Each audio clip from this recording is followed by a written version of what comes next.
ராசிபுரத்தில் எழுச்சி பயணம் மேற்கொள்ள வருகை தரும் வருங்கால தமிழக முதல்வரை வருக என வரவேற்கும் ஆர் பி சீனிவாசன் எக்ஸ்எம்சி மாவட்ட பிரதிநிதி எம்ஜிஆர் இளைஞரணி ராசிபுரம் நகர செயலாளர். விஜயுடைய சுற்றுப்பயணத்துடைய 2வது லெக் நாகை புத்தூர் அண்ணா சாலை நோக்கி பயணிக்கிறது. நாகை பார்டர் சற்று நேரத்துக்கு முன்பாக வந்தடைந்த உடனேயே அங்கே கூடியிருக்கக்கூடிய தொண்டர்கள்லாம் உற்சாக வரவேற்பு அளித்தாங்க. சாலையில் நம்ம திருச்சியில் பார்த்தது போலவே காட்சிகள், தொண்டர்கள் ரசிகர்கள்லாம் உடன் ஓடி வர, வாகனத்தில் பயணிக்க, அந்த காட்சிகளை நம்ம மீண்டும் பார்க்கிறோம். இந்த மொமெண்டம் சஸ்டெயின் ஆகுதுன்னு நினைக்கிறீங்களா? பத்திரிகையாளர் திரு கோட்டீஸ்வரன் நம்மோட இணைகிறார். திரு கோட்டீஸ்வரன், உங்க வியூஸ். நேர்களுக்கு வணக்கம். மொமெண்டம் கண்டிப்பா சஸ்டெயின் ஆகுங்க. காரணம் என்னன்னா, விஜய் அவர்களோட தொண்டர் எண்ணிக்கை அவருக்கு ஜாஸ்தி. அதனால கண்டிப்பா விஜய் பார்க்கறதுக்கு உண்டான கூட்டல் என்பது வரும். பட் என்ன, திருச்சி கூட்டத்துக்கும் இதுக்கும் பார்க்கும்போது இது கொஞ்சம் ஒழுங்குமுறையா ஒரு நாகரிகமான முறையில ஒரு எல்லாமே கூடி இருக்காங்க. முன்னாடி பார்த்தா நம்ம கரண்ட் கம்பத்துல ஏறுறது, அதுக்கப்புறமா அங்க இருக்க பொருட்களை உடைக்கிறது, சேதாரமாகிறது, அதெல்லாம் இல்லாம இந்த மாதிரி செய்யும் போது கண்டிப்பா விஜய் இந்த மாதிரி ஒரு பயணம் பண்ணும்போது அவருக்கு வாக்கு விகிதாச்சாரமோ இல்ல ரசிகர்கள் கிட்ட, பொதுமக்கள் கிட்ட அந்த நற்பெயர் என்பது இன்னும் கூடும். ஒரு ஒரு அதாவது கூட்டையில இப்ப இந்த சாலையில போறது பாத்தீங்கன்னா, இப்ப காட்சியில் நீங்க கூட காட்டுறீங்க, 2 சைடு நிக்காம ஒரு சைடு நின்று பாக்குறாங்க, வணக்கம் வைக்கிறாங்க. சோ இது ஒரு இயல்பானதாக ஒரு விஷயமா இருக்கிறது.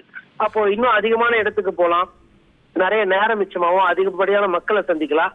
அட் த சேம் டைம் மற்ற போக்குவரத்து பாதிப்பு இருக்காது, மற்ற ஜனங்களுக்கும் பாதிப்பு இல்லைன்னும் போது கண்டிப்பா இந்த மாதிரியான பிரச்சாரங்கள் வரவேற்கத்தக்கது.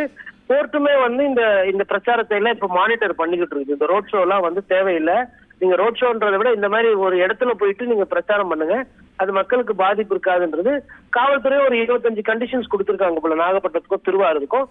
அது பிரகாரம் பண்ணாங்கன்னா எந்த இடையூறும் யாருக்கும் இல்லாம சொல்ல வர கருத்தாகட்டும், செய்தியாகட்டும், பிரச்சாரம் ஆகட்டும் மக்களை போய் சேரும்ன்றது நம்புறேங்க. இப்போ திருச்சியும் நாகையும் ஒப்பிடும் பொழுது இதுல இன்னும் ஒழுங்குபட்டிருக்கு அப்படின்னு நீங்க கருத்து சொல்லியிருக்கிறீங்க.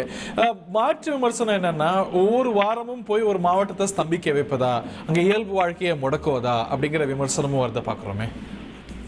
கண்டிப்பா அந்த விமர்சனம் வரதாங்க செய்யும். பட் ஆனா அது இவங்க என்ன பண்ணணும்னா, நான் முன்னாடியே சொல்லியிருக்கேன், இவங்களோட பிரச்சனை என்னன்னா, அந்த வாரத்துல ஒரே ஒரு நாள் கூடும்போது என்ன ஆகும்னா, இப்ப திருச்சி எடுத்துக்கிட்டீங்கன்னா, திருச்சிக்கு ஒரு 6 மாவட்டம் பக்கத்திலேயே வருது.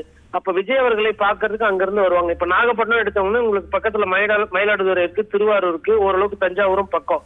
அப்ப எல்லா மாவட்டத்துல இருந்தும் வருவாங்க. நீங்க இதை இன்னும் எளிமைப்படுத்தி ஒரு சட்டமன்ற தொகுதிக்கும் விஜய் போறாருன்னு வச்சுக்கோங்களேன், இல்ல ஒரு மாவட்டத்திலே ஒரு 2-3 நாள் இருக்க போறாருன்னு வச்சுக்கோங்களேன், அப்ப என்ன ஆகும்னா இந்த அளவுக்கு கூட்டம் சேராது. விஜய் என்பவர்களை பார்ப்பது எளிதாயிடும் போது அந்த எக்ஸ்க்ளூசிவிட்டி இருக்காது. நம்ம விஜய் எப்ப வேணா பாத்துக்கலாம், அரசியலுக்கு வந்துட்டாரு, பொது வாழ்க்கைக்கு வந்துட்டாரு, அவர் பாக்குறது கஷ்டம் அப்படின்லாம் இல்ல, நம்ம பேசலாம், வேணா செல்ஃபி எடுத்துக்கலாம், ஒரு கருத்து பரிமாற்றம் இருக்கும். அது மாதிரி இவர் என்ன பார்க்கும்போது அந்த ஒரு நாவல்ட்டியும் தக்க வைக்கணும் அவங்க நினைப்பாங்கல்ல. இன்னொன்னு, எல்லா நாளும் போகும்போது, இப்போ வீக் டேஸ்ல போகும்போது இயல்பு வாழ்க்கை இன்னும் கூடுதலா ஸ்தம்பிக்கப்படும். ஒரு வீக்கெண்ட் அப்படின்னா கூட ஒரு திருவிழா முடுக்கு வந்துருவாங்கன்னு வச்சுக்கலாம். வீக் டேஸ்ல செய்யும்போது இன்னும் கூட அது சிரமத்தை கொடுக்காதா? இல்ல, நீங்க கரெக்டான அந்த புள்ளிக்கு வந்திருக்கீங்க. Novelty point, PR point of view அது ஒரு சினிமா நடிகர் அப்படி என்றால் அந்த பிஆர் ஆக்டிவிட்டி அவங்க மெயின்டைன் பண்ணும். அப்பதான் நாளைக்கு ஒரு நிகழ்ச்சிக்கு போய் கலந்துக்கிறதுனா அதுக்கு ஒரு அமௌண்ட் வாங்க முடியும். இல்ல வேற ஒரு பிரைவேட் அட்வர்டைஸ்மெண்ட் நடக்கிறாரோ அந்த நாவல்டி இருக்கும். இன்னைக்கு பொது வாழ்க்கைக்கு வந்துட்டார். பொது வாழ்க்கைக்கு வரும்போது வீடு வீடாக, வீதி வீதியாக வாக்கு சேகரித்தவர்கள் நிறைய பேர் இருக்கிறாங்க. எம்ஜிஆர் அவர்கள் கூட இந்த பிரச்சனைகள்லாம் இருந்தது. பட் அடிக்கடி நீங்க மக்களை போய் திரும்ப சந்திக்கும் போது என்ன ஆயிடும்னா, அவங்களுக்கு ஒரு நிறைவு வந்துவிடும். ஓகே, விஜய் என்பவரை நம்ம பாக்குறதோ இல்ல பழகிறதோ இல்ல, அவர் நமக்கு உண்டான ஒரு அரசியல்வாதி அப்படின்றது அந்த நிதர்சனமான உண்மையாயிடும். அதே மாதிரி அந்த வீக் டேஸ் நீங்க சொன்னீங்க, இதே இப்போ இந்த நேரம் ஒரு 9 சட்டமன்ற தொகுதி திருச்சியில ஒரு நாள் ஒரு தொகுதிக்கு போயிருந்தாருன்னா இந்த கூட்டம் என்பது அன்னைக்கே குறைஞ்சி அந்தந்த தொகுதிக்குள்ள அடங்கிடும். ஒரு தொகுதியில 2.5 லட்சம் பேர்ல இருந்து 3 லட்சம் பேர் இருப்பாங்க. தொகுதியா போகும்போது என்ன ஆயிடும்னா, நம்ம ஊருக்கு வருவாரு, நம்ம எல்லையம்மன் கோயிலுக்கு வருவாரு, நம்ம மணிகுண்டாண்ட வருவாரு, நம்ம பிரிட்ஜாண்ட வருவாரு அப்படின்ற அந்த எண்ணம் மக்களுக்கு போகும்போது என்ன ஆயிடும்னா, அந்த 3 லட்சம் பேர்ல மொத்தமா எல்லாரும் கிளம்பி வந்தாங்கன்னா கூட ஒரு 30% வந்தாங்கன்னா கூட அது உங்களுக்கு ஒரு 60,000 70,000 தான். அதுவே ஒரு 4-5 பாயிண்ட் அவங்க நிற்கும் போது 15,000 20,000 பேர் தான் நிற்பாங்க ஒரு இடத்துல. அது வந்து உங்களுக்கு பெரிய தாக்கத்தை ஏற்படுத்தாது. அதுவும் நகரப்புறங்கள்ல தான் இது ஒரு சில பிரச்சனை இருக்கும். இப்போ நாகப்பட்டினம் போன்ற இல்ல வேலூர்ல இந்த கேவி குப்பம் போன்ற இடத்துல எல்லாம் பாத்தீங்கன்னா கிராம பகுதிகள் அதிகமா இருக்கும். இப்போ கிராம பகுதிகள் அதிகமா இருக்கும்போது நீங்க அந்த பக்கமா இருக்க மெயின் ரோடு வழியா நீங்க போனீங்கன்னாமே அவங்க இப்ப எப்படி வீட்டுக்கு வெளியில வந்து நின்று பார்த்துட்டு சந்தோஷப்படுறாங்களோ அதே மாதிரி வீட்டுக்கு வெளியில நின்று பார்ப்பாங்க. அப்ப நீங்க வந்து வணக்கம் வச்சுக்கிட்டு போடலாம், இல்ல வந்து ஒரு டாட்டா காட்டிட்டு போகலாம். அப்போ அவங்களுக்கு வந்து அவங்க விஜய் பார்த்துட்டோம், அதுக்கப்புறம் அவங்க டிவிக்கு முன்னாடி போய் இன்னைக்கு உட்கார்ந்தா எல்லாமே தெரிய போகுது என்ன பேச போறாரு. அப்படி கொண்டு போறது விஜய் அவர்களுக்கும் நல்லது, அவர்கள் தொண்டர்களுக்கும் நல்லது, பப்ளிக்கும் நல்லது. இந்த வாரத்துக்கு சனிக்கிழமை சிறப்பு காட்சின்ற மாதிரி நடத்தும் போது என்ன ஆயிடும்னா கட்டுக்கடங்காத கூட்டம் வரும். ஒரு இடம் போல இன்னொரு இடம் இருக்காது. இப்ப நாகப்பட்டினம் வந்து ரூரல் பேக்ரவுண்ட் ஜாஸ்தி, அதாவது அங்க வந்து நகராட்சிகளோ இல்ல மாநகராட்சியோ கம்மி, ஊராட்சி ஒன்றியங்கள் அங்க அதிகம்.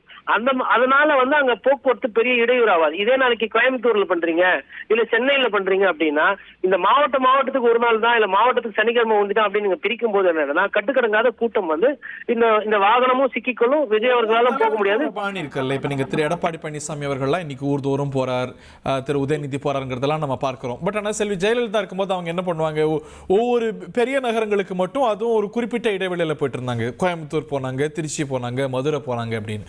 ஒவ்வொரு தலைவருக்கும் ஒரு பாணி இருக்குல்ல. கரெக்ட் நீங்க சொல்றது. ஆனா அந்த கருத்தை வந்துட்டு ஏத்துக்கணும். இங்க என்ன பாக்கணும்னா ஜெயலலிதா அவர்கள் ஆரம்ப கட்டத்துல அந்த மாதிரி போகல. ஒரு சட்டமன்ற தொகுதி தேர்தல்ல வாக்கு போடணும்னா குறைந்தபட்சம் நீங்க 5 வருஷத்துக்கு ஒரு வாட்டி ஒரு சட்டமன்ற தொகுதி கூட போக மாட்டேன், நான் ஸ்டாரு, அதனால மாவட்ட தலைநகரத்துல ஒண்டிதான் நான் பிரச்சாரம் பண்ணுவேன்னா அந்த அரசியல் எனக்கு புரியல. நாடோரே நல்லோரே காலங்கிறத பாக்கணும்ல. அன்னைக்கெல்லாம் தலைவர்கள் வந்து மக்களை தேடி போனாதான் அந்த செய்தியை கொண்டு சேர்க்க முடியும் அப்படிங்கிற ஒரு சூழல். இன்னைக்கு மெயின் ஸ்ட்ரீம் மீடியால சோசியல் மீடியால இது ஆம்பிளிஃபை ஆகுது. இன்னைக்கு வந்து அந்த ஒரு பீப்புள் எக்ஸைஸோட அந்த ஒரு பாணியே மாறி இருக்குல்ல. இல்ல பாணி மாறி இருக்கிறதுக்கு காரணம் தொழில்நுட்பம் வந்திருக்கு, சோசியல் மீடியா வந்திருக்கு, அதெல்லாம் நான் ஏற்றுக்கொள்கிறேன். பட் இங்க அடிப்படையில என்னன்னா மக்களுக்கு அந்த ஆர்வம் இருக்கிறது, அந்த கட்சி தலைவர் என்றதை தாண்டி அந்த நடிகரை உச்சகட்ட நடிகரை பார்க்கணுன்ற அந்த தேவை இருக்கு. அதை நீங்கள் பூர்த்தி செய்யாம நீங்க மாவட்டமா அப்படியே நீங்க போகும்போது என்னன்னா அந்த மக்களுக்கு பாதிப்பு ஏக்கம் தான் அதிகமாகும். அப்போ இன்னைக்கு வெறும் உச்சத்துல நடிகரா இருக்கும்போது ஒரு அரசியல் தலைவரா இருக்கும்போது நீங்க மக்கள் வந்து சந்திக்க முடியலன்னா நாளைக்கு நீங்க முதலமைச்சர் ஆனீங்கன்னா சாமானியர்களை எப்படி நீங்க சந்திப்பீங்க? காமராஜரோ எம்ஜிஆர் அவர்களோ மக்களுக்கு உண்டான அரசியல் தான், அதாவது மக்களோட தேவைதான் எது முக்கியன்றது பார்க்கணும். நமக்கு எது வசதி, நமக்கு எது தேவை என்ற அந்த அரசியல் வந்து எந்த அளவுக்கு எடுபடும் தெரியாது. இது சப்ஸ்டான்ஷியல் லெவல்ல அவர் எழுப்பக்கூடிய பிரச்சனைகள் கடந்த வாரம் வந்து ஒரு அரியூர்ல பேசினதெல்லாம் பார்த்தோம். அதுல வந்து அவர் எழுப்பி இருக்கக்கூடிய பிரச்சனைகள் easy pressing the right buttons, kidney திருட்டுல இருந்து சில பீப்புள்ஸ் இஷ்யூ எடுத்தாரு. அவர் சரியான விஷயங்களை தொடராருன்னு நினைக்கிறீங்களா? இல்ல கண்டிப்பா அதெல்லாம் வந்து மக்கள் பிரச்சனை யார் பேசினாலும் அதை வரவேற்கணும். ஒரு சில விஷயங்களை எழுப்பியிருக்காரு. அன்லைக் முன்னாடி கூட்டங்கள் மாதிரி இல்லாம திமுகவோட அந்த தேர்தல் வாக்குறுதிகளை வந்து அது திமுக மேனிபெஸ்டோ தான் தேர்தல் வாக்குறுதி தான் எப்பவுமே அவங்களுக்கு ஒரு ஹீரோ மாதிரி அந்த விஷயத்த கையில் எடுத்திருக்காரு. முதலமைச்சரை நோக்கி ஸ்ட்ரைட்டாவே கேள்விகள் கேட்கிறாரு. பாரதிய ஜனதா கட்சியை பத்தியோ இல்ல மத்திய அரசை பத்தி பெரிய விமர்சனம் இல்லைனாலும் அதுல ஒரு சில கேள்விகள் கேட்கிறாரு.